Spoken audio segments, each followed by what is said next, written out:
Capricorn वालों के लिए इस वीक में जो आप लोगों के साथ पीछे मामला चलते आ रहे थे, इस वक्त फिर पता नहीं ये कैसे मामलात हैं कि आपको मायूसी का सामना करना पड़ जाता है।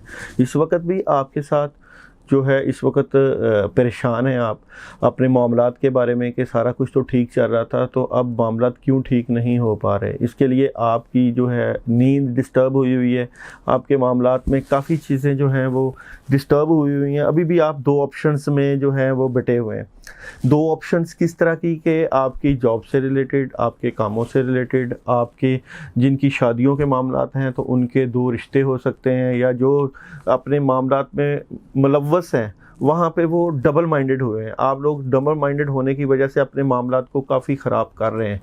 तो पहले भी यही बात हुई थी कि अपने इरादों को, अपनी चीज़ों को अच्छे तरीके के साथ जो है वो लेके चलें और मुकम्मल अच्छा इरादा करें और मुकम्मल और मुस्तहकिम इरादा करें, जिससे आपके मामलात में बेहतरी आएगी। क्योंकि आगे जो चीज़ें हैं वो बेहतरी की तरफ आपकी जा चुकी हैं और जा भी रही हैं। मगर जो आप लोगों की बातों में आ जाते हैं कि जिस तरह लोग आपके मामलात में जो इंटरफेरेंस करते हैं या आपको कोई नेगेटिव या पॉजिटिव के बारे में बताते हैं, तो आप किसी की बात ना सुने, अपनी जो पोजीशन है उसमें से खुद निकलने की कोशिश करें। और मामलात बेहतरी की तरफ जा रहे हैं, मगर उसके लिए आपको थोड़ी सी स्ट्रगल करनी पड़ेगी। वो इस तरह की, अगर आपने जो अपने कामों में इरादे कर लिए हैं, जो अपनी सोचों में आपने ले आए हैं कि मैं आपने अपने हालात को कैसे ठीक करना है, तो इसके लिए थोड़ा सा सब्र के साथ चलें।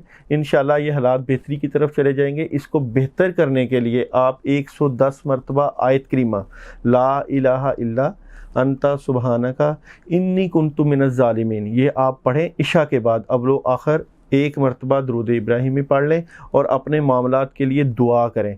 क्योंकि इस वक्त इस पोजीशन में जो डबल माइंडेड आप हुए हैं ना, इससे निकलना पड़ेगा। और इससे जैसे ही आप निकलेंगे आपके हालात बेहतरी की तरफ चले जाएंगे। और स्टार्स की जो पोजीशन है इस वक्त आपके साथ, वो आगे जाके आपके हक़ में होती हुई नज़र आ रही है।